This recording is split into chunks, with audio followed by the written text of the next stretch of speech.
we are with the pastor of the Upper Church, and he's the one that hosted us. So we must be grateful for him and for his team at large. So I'm Pastor Diogo from Upper House of the Lord. Yeye ndo mchungaji kiongozi ambaye anatoka Upper Church of the Lord. I thank God for your coming.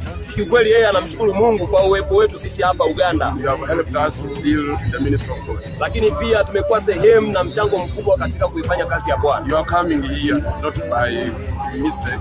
Ujio wetu hapa Uganda, mchungaji anasema kwa kuwa haikuwa bahati mbaya. It's our Lord Jesus who has sent you. Ni Yesu aliyetuleta kufanya huduma hapa Uganda. So the time we have spent in Uganda, na muda ambao tumekuwa nao hapa Uganda, we have seen revival in different churches. Kiukweli tumeona uamsho kwenye makanisa, starting from Upper House of the Lord. Kuanzia kanisa la Upper House of the Lord ambalo yeye ndo mchungaji kiongozi. Yesterday in the Rock Church. Lakini pia kanisa la Rock, many people have got saved. Watu wengi wameokoka sana. And even yesterday, na hata jana, there is an old man who got saved. Kwenye mkutano kuna mzee ambaye alikuja ambaye ameokoka. But I have received information that it has not been easy for that man to get saved. Lakini mchungaji anasema mzee alikuwa na tamana shauku ya kupokea Yesu na hakuokoka. He has been among the people who have been resisting.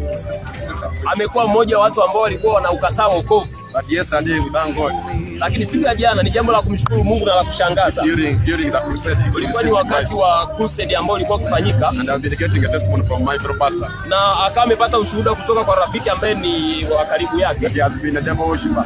Na alikuwa ni mwabudu shetani, mzee ambaye aliokoka jana. But because of the effort from my brethren from Tanzania. Na kwa sababu ya ndugu kutoka Tanzania, he has accepted Jesus. Amempokea Yesu. So I thank God. Kwa hiyo anamshukuru Mungu sana sana sana. I really appreciate God for your help. Kwa kweli anamshukuru Mungu kwa ujio wetu hapa Uganda. We hope to give you residence in this area. Kiukweli tupo sehemu ya sisi kupewa makazi au kuwa sehemu ya hapa. The work you have so far done is so precious. Kwa sababu kazi tunayoifanya si ndogo bali ni kubwa. We ourselves we not manage.